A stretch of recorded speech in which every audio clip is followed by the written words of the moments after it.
Et c'est parti pour Smart Bourse, votre double dose quotidienne de marché en direct sur Bismart, chaque jour à la mi-journée, 12h30, 13h. Et le soir, la grande édition pendant une heure à partir de 18h30. Au sommaire de cette édition de la mi-journée, un rebond des marchés après la séance de baisse d'hier, une baisse qui soulève encore des interrogations. On a vu des dégagements à nouveau importants sur la tech américaine, avec un Nasdaq qui a plongé au plus bas de 2,5%. Les marchés européens ont reculé d'environ 1% hier. Les choses se remettent dans l'ordre aujourd'hui avec un rebond de l'ordre de 1% pour le CAC à mi-séance. Rebond peut-être sans grande conviction à ce stade. Pourquoi serait-on prêt aujourd'hui à payer ces niveaux qu'on a du mal à payer quand même depuis quelques temps maintenant? On arrive peut-être au pic des très bonnes surprises également sur le front de l'économie américaine. On en parlera avec nos invités, notamment Matthew Morgan qui sera avec nous en visioconférence depuis Londres, directeur d'investissement chez Jupiter Asset Management. Et puis vous allez avoir le résumé complet de la séance en cours en Europe avec Nicolas Pagnès depuis la salle de marché de Bourse Direct. Sur le front de la macro, on notera quand même toujours cette amélioration qui se diffuse d'ailleurs en Europe. On le voit avec les chiffres définitifs des enquêtes réalisées auprès des directeurs d'achat du secteur des services.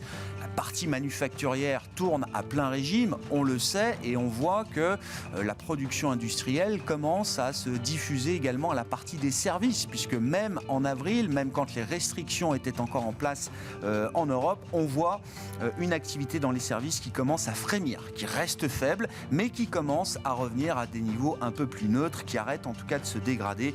Et c'est donc plutôt une bonne nouvelle qui va dans le sens, bien sûr, de la réouverture, du calendrier de réouverture qu'on a désormais pour plusieurs pays en Europe. Et puis on parlera de la relance. Investir dans la relance, est-ce que ça vous intéresse? Est-ce que les clients de la Société Générale Banque Privée sont intéressés par l'investissement dans la relance? Je ne sais pas si on ira jusqu'à parler d'un militantisme peut-être de la part de certains clients, mais déjà, y voit-il une opportunité d'investissement?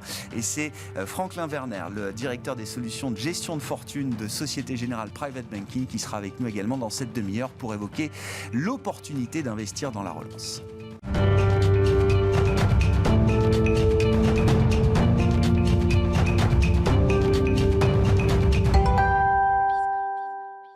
Mais d'abord, les infos clés du jour à mi-séance en Europe, une séance de rebond pour l'instant. C'est avec Nicolas Pagnès depuis la salle de marché de Bourse Direct. La tendance est à la hausse à la mi-journée à la Bourse de Paris à la suite de la publication des indices PMI en zone euro ce matin. Des indices PMI qui mettent en avant une accélération de la croissance dans les secteurs privés au mois d'avril. Pour l'ensemble de la zone euro, tout d'abord, l'indice PMI composite ressort à 53,8 points, soit légèrement plus que son estimation flash et en progression par rapport au mois de mars. Un indice porté par l'activité manufacturière mais aussi par les services dont le PMI ressort en progression à 50,5 points. En France, l'indice PMI des services au mois d'avril ressort de son côté à 50,3 points, en progression par rapport au mois de mars. Au global, le PMI composite progresse de 1,6 points à 51,6 points, et ce malgré les mesures de restriction. Ailleurs, en zone euro, on note que l'Allemagne voit l'activité dans le secteur privé reculer légèrement de son côté après un mois de mars record. Le PMI composite passe de 57,3 points en mars à 55,8 points au mois d'avril, avec un léger recul dans les services comme dans l'activité manufacturière. L'Italie fait en revanche face à une contraction dans le secteur des services qui continue, avec un PMI dans les services qui passe de 48,6 points en mars à 47,3 points au mois d'avril. Le composite limite cependant son recul à 51,2 points. Et enfin, l'Espagne voit son activité dans les services faire un bond au mois d'avril de son côté et passer de 48,1 points au mois de mars à 54,6 points. Au-delà des indices PMI en zone euro, les investisseurs découvriront l'indice PMI mais aussi l'indice ISM des services aux États-Unis.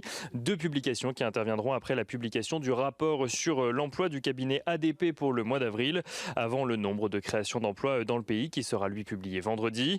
Aux États-Unis toujours, on note d'ailleurs que les investisseurs ont été légèrement déstabilisés hier par une déclaration de Janet Yellen. Celle-ci a en effet estimé qu'une légère hausse des taux pourrait être nécessaire afin d'éviter une surchauffe de l'économie américaine, avant de revenir sur cette déclaration après la clôture de Wall Street, précisant que cela n'était ni une suggestion ni une prévision.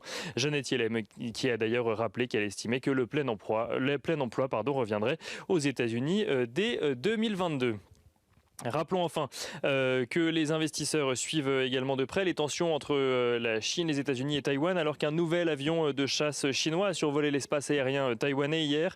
Une incursion qui ravive les craintes de tensions géopolitiques dans le secteur, alors que Pékin multiplie les provocations du genre depuis plus d'un an maintenant. Et du côté des valeurs à présent à suivre à la bourse de Paris, le chiffre d'affaires de Stellantis progresse de 14% à près de 37 milliards d'euros au premier trimestre, porté notamment par une demande venue d'Europe et du continent américain, et ce malgré la pénurie de semi-conducteurs, une pénurie dont l'impact devrait se faire sentir au second semestre selon le groupe. En attendant, Stellantis confirme son objectif de marge opérationnelle comprise entre 5,5 et 7,5% pour 2021. Veolia Environnement annonce de son côté confirmer ses objectifs pour l'ensemble de l'année, à savoir un chiffre d'affaires supérieur à 2019, soit supérieur à 27,19 milliards d'euros exactement, avec un excédent brut d'exploitation en croissance de 10% par rapport à 2020. Le groupe estime également que le projet de rachat de Suez pourrait être bouclé avant la fin de l'année. Autre valeur, ou en tout cas autre entreprise qui publiait des résultats trimestriels, AXA annonce de son côté être confiant sur la possibilité d'un retour aux bénéfices de sa filiale AXA XL après avoir publié un chiffre d'affaires en progression au premier trimestre. AXA XL dont on rappelle que l'objectif de résultat opérationnel en 2021 est de 1,2 milliard d'euros. On continue avec Solvay qui annonce de son côté un bénéfice par action en progression d'un peu plus de 11%, constatant une reprise économique sur un grand nombre de ses marchés. Et on finit avec cette annonce Bombardier qui annonce la vente de sa participation de 3,1% au capital d'Alstom pour un montant de 506,2 millions d'euros très exactement, dans le cadre d'un placement privé auprès d'investisseurs institutionnels. Nicolas Pagnès en fil rouge avec nous tout au long de la journée sur Bismart depuis la salle de marché de Bourse Direct.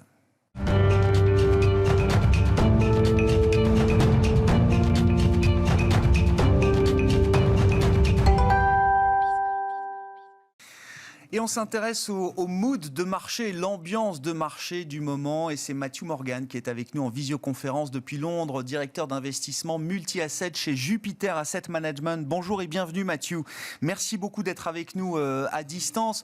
Oui, je le disais, l'ambiance de marché du moment, comment est-ce que vous la décrivez Matthew? C'est vrai qu'on a vu la séance d'hier qui montre quand même peut-être que les convictions des investisseurs sont un peu plus fragiles à ce niveau de marché, à ce niveau de bonnes surprises économiques également, notamment aux États-Unis. Est-ce qu'on entre dans une phase de marché un peu plus délicate selon vous, Matthew ?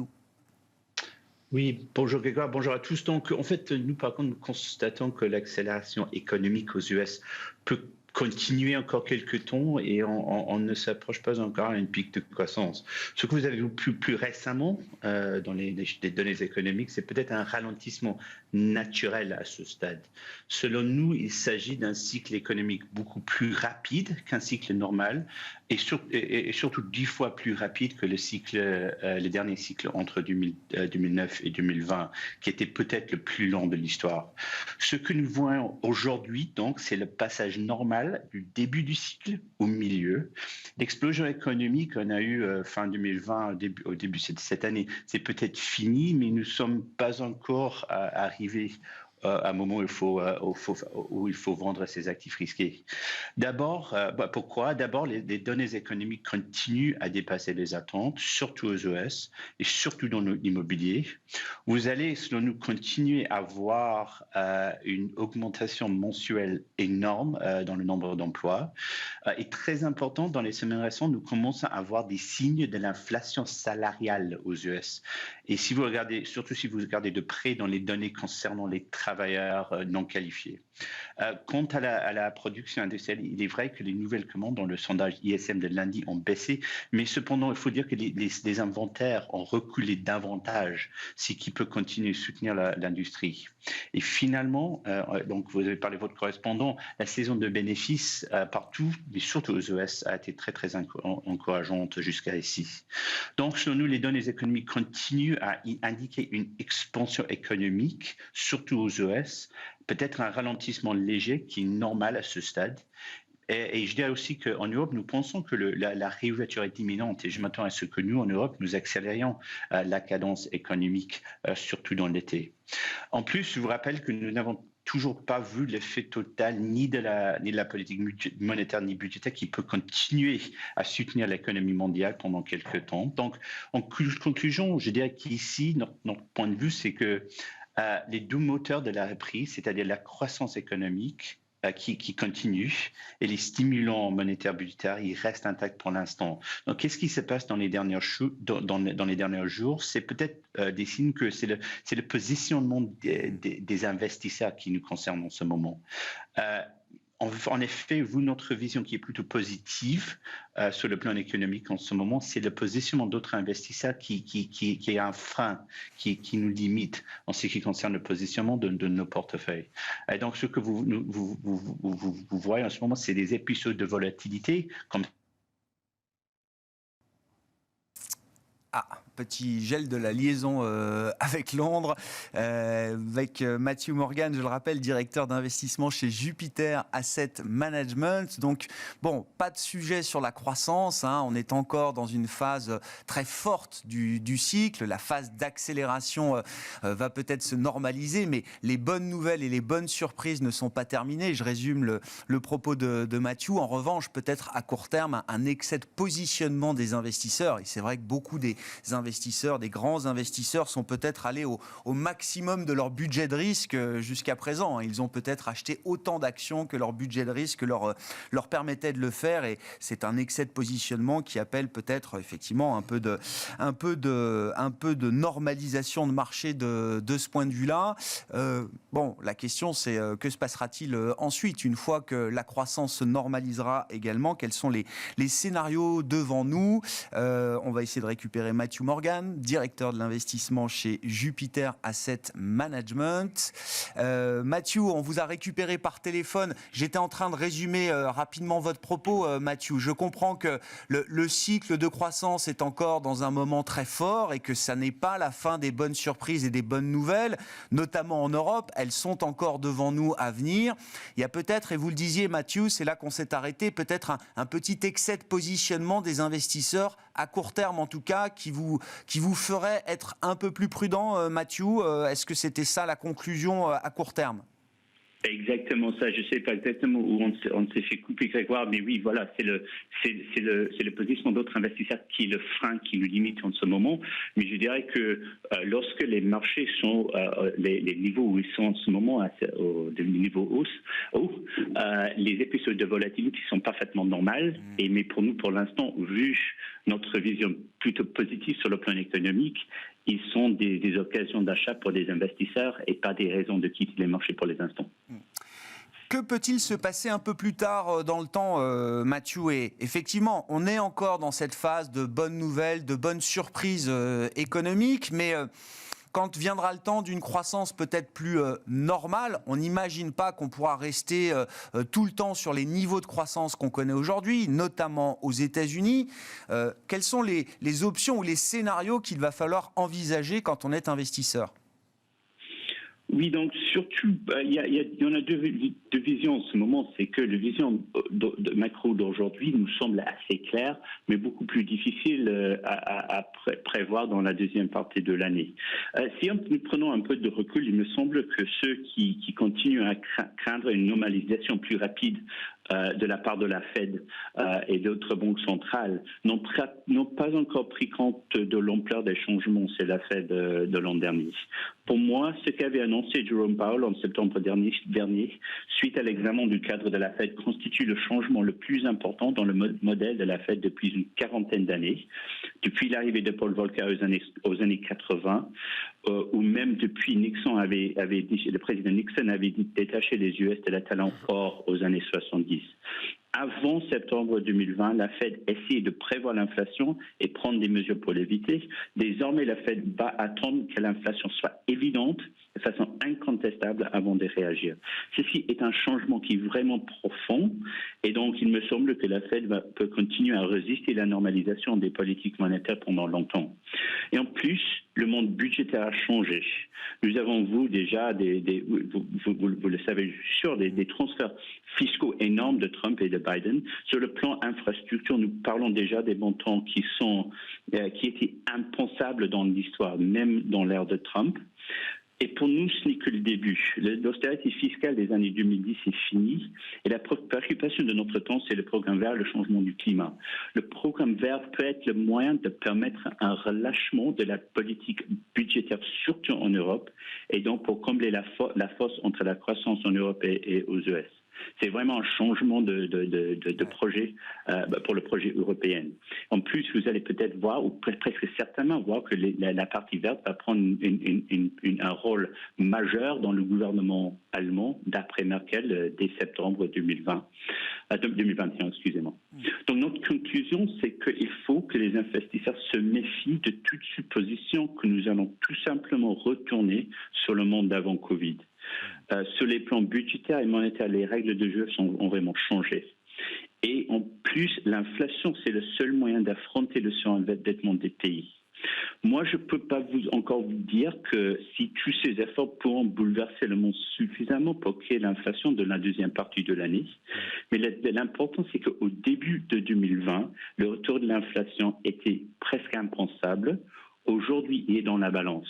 Et donc, ce que les investisseurs doivent analyser dans la deuxième partie de l'année, est-ce qu'on retourne sur un monde d'avant Covid, où il y a un manque de productivité, un manque de croissance, ou est-ce qu'on peut vraiment avoir un monde plus inflationniste? Et ça, c'est la grande question de nos jours.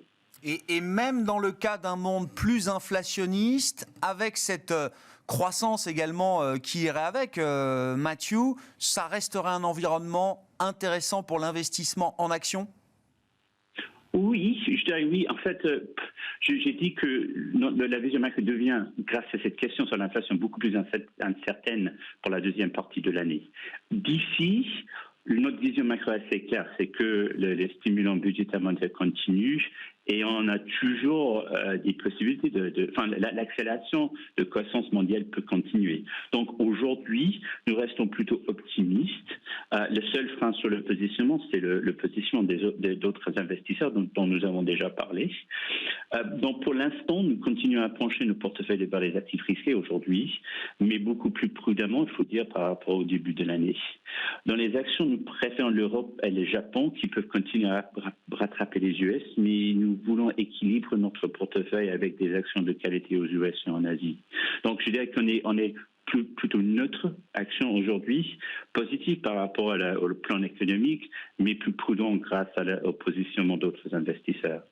Dans l'obligataire, plutôt, nous continuons à clip the coupon. Je veux dire qu'on se fait payer le coupon des obligations sans s'attendre au resserrement des écarts, donc surtout dans le haut rendement et la dette émergente. Aujourd'hui, là où notre positionnement se différencie un peu par rapport aux investisseurs, c'est que nous continuons à croire que les taux peuvent grimper aux États-Unis et en Europe. Pourquoi? Notre analyse des marchés d'actions aujourd'hui, des matières premières aussi qui battent des records presque toutes les semaines. Par exemple, hier, un boisseau de maïs a touché $7 pour la première fois depuis 2013. Tout ça nous indique que c'est les taux qui traînent en ce moment. Donc, soit le marché obligataire nous indique quelque chose que les autres marchés ignorent, et soit, et ce qui nous préfère, c'est que les taux doivent s'ajouter et doivent monter. Donc, dans les stratégies, nous évitons tout investment grade credit et crédit investment grade, et nous avons réduit la duration des stratégies. Donc, la grande question, c'est que la deuxième partie de l'année, si on commence à voir l'inflation, la croissance, évidemment, ça peut mener à une augmentation de notre positionnement vers les actions. Mais également, si l'inflation se révèle comme vraiment transitoire, et il va peut-être vers la fin de l'année, il va peut-être falloir vendre ses actions et même acheter des obligations souveraines. Mais la conclusion pour nous, c'est qu'aujourd'hui, la vision macro est plutôt claire. Deuxième partie de l'année, il faut savoir être très flexible et peut-être même faire des changements de portefeuille qui sont assez radicaux. Merci beaucoup Matthew. Matthew Morgan qui est avec nous depuis Londres, directeur d'investissement multi-asset chez Jupiter Asset Management.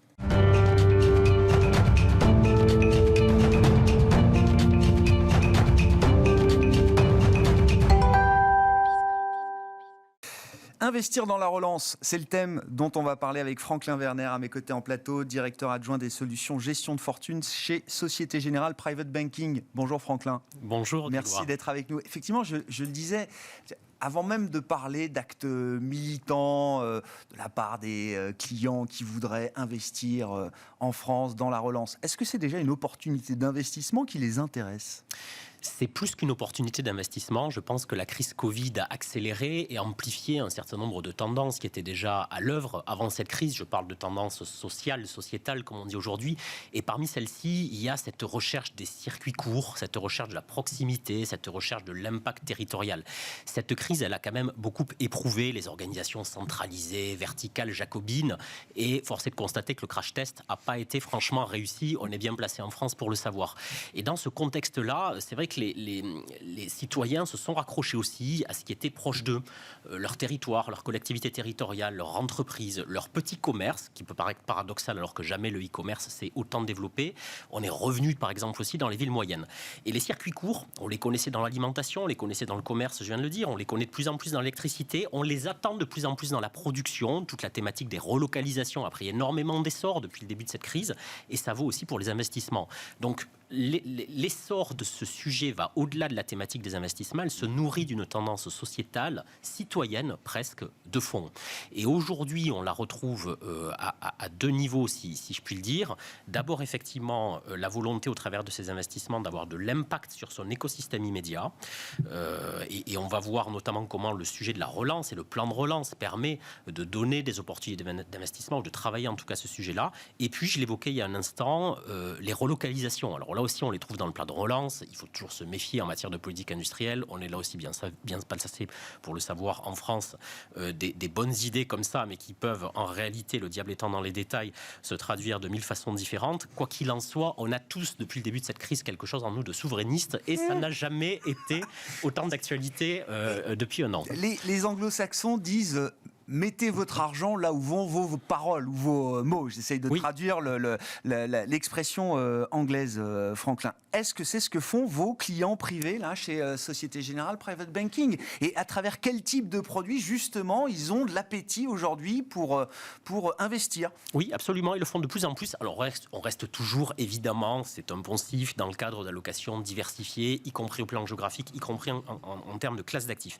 Simplement, on a des solutions d'investissement qui sont proposées depuis quelques mois, qui s'inscrivent dans cette logique de circuit court, de proximité, d'impact, et qui rencontrent énormément de succès. Alors, c'est pas un secret, ça a été amplement communiqué par le ministre Le Maire, par le patron de la Banque publique d'investissement, et puis d'ailleurs par nous-mêmes il y a quelques jours.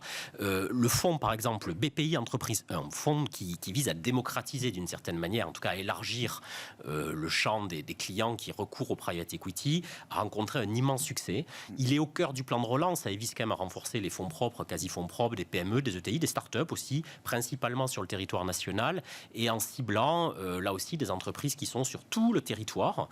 C'est un fonds qui vise 95 millions d'euros de collecte globale. Je lisais dans la presse chez un de vos confrères la semaine dernière, qui va probablement remplir cet objectif avec 4 mois d'avance. On y a bien contribué chez Société Générale Banque Privée, avec presque un peu moins de la moitié de cette collecte d'ensemble. Et c'est vrai que c'est la première fois que je vois une solution d'investissement pour laquelle les clients qui en ont entendu parler dans les médias nous appellent, nous contactent pour savoir si on l'a sur l'étagère et comment ils peuvent investir. C'est assez remarquable. Donc ça, c'est vrai que c'est sur du private equity, on va dire, relativement classique, mais avec un ticket d'entrée, une fois de plus, beaucoup plus bas, bien sûr. 5 000 euros, oui, c'est ça. Beaucoup plus bas de ce qu'on propose, que ce qu'on propose habituellement en banque privée. Mais aux côtés de cette solution, on a aussi, dans cette thématique relance, évidemment des OPCVM, des fonds d'investissement, maison ou externes, que l'on distribue, qui bénéficient du label relance. Alors vous savez, le label relance, il est administré, géré par la direction du Trésor.